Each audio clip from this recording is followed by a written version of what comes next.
जिले के पेटवर थाना क्षेत्र स्थित पिचरी गांव के एक टोले में खड़ा हूं और इस टोले के बगल में सीसीएल की बंद कोयलरी है, जहां से कोयला का उत्पादन कर सीसीएल लाखों करोड़ रुपया कमा तुली। बाद में तकनीकी कारण बताकर इस खदान को बंद कर दिया।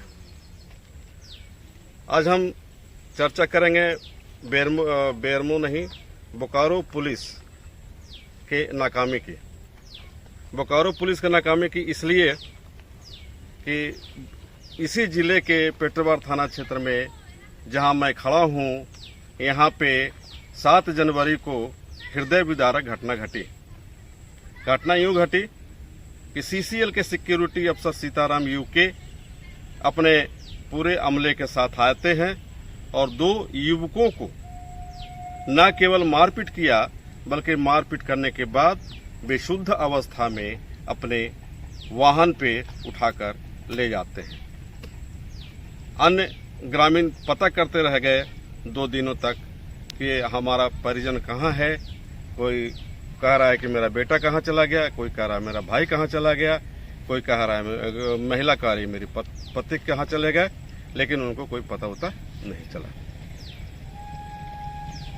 अंततः 3-4 दिनों के बाद, घटना के 3-4 दिनों के बाद उन दोनों युवकों का शव बारी बारी से इसी घटना स्थल के पास में दामोदर नदी का किनारा है, उसी किनारे पर शव मिलता है। और वह भी शव इस स्थिति में कि एक युवक का जीभ काट दिया गया था, तो दूसरे युवक की इतनी पिटाई कर दी गई कि दोनों हाथ और पैर टूट गया था।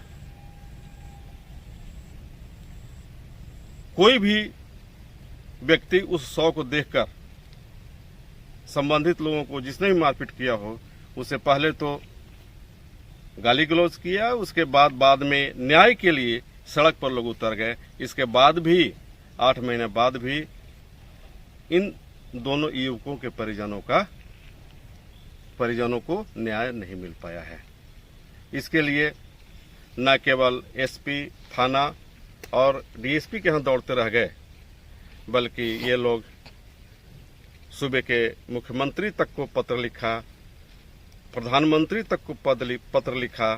साफ सी बात है, जब एक व्यक्ति हमारा घर का जब चला गया है तो फिर हम लोग रह के फिर क्या करेंगे। इसी वजह से हम लोग भी अपना आत्मदाह कर लेंगे उसी नाइट को, और उसी दिन को जो भी सरकार निर्णय देगी उसके बाद हम लोग वही काम करेंगे। तो देखा आपने मृतक के परिजन कितने आहत हैं। अगर इन्हें न्याय नहीं मिला तो आत्मदाह भी करने के लिए भी मजबूर हो जाएंगे, और मजबूर होना भी स्वाभाविक है।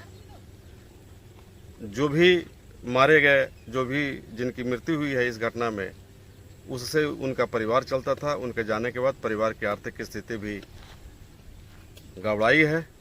सबसे आश्चर्यजनक बात तो यह है कि आखिर सीआईएसएफ हो या सीसीएल के सिक्योरिटी गार्ड हो, किसी को मार कर फेंकने का अधिकार कैसे मिल गया? यह एक प्रश्नवाचक चिन्ह है, और इसका जवाब पुलिस प्रशासन को भी देना होगा, और इसका जवाब सीसीएल के सिक्योरिटी अफसर को देना होगा, या अन्य संबंधित जो भी हों उन्हें इसका जवाब देना होगा। ठीक है, अगर इन लोगों ने कोई गलती भी की थी तो उसका एक प्रावधान है, और प्रावधान के तहत इन पे कार्रवाई होनी चाहिए थी, न कि इनकी हत्या कर देनी चाहिए थी। धन्यवाद। अगर आप इस चैनल पर नए हैं तो हमारे चैनल को लाइक, शेयर एंड सब्सक्राइब जरूर करें, ताकि आने वाली देश विदेश की खबरें आपको मिलती रहे।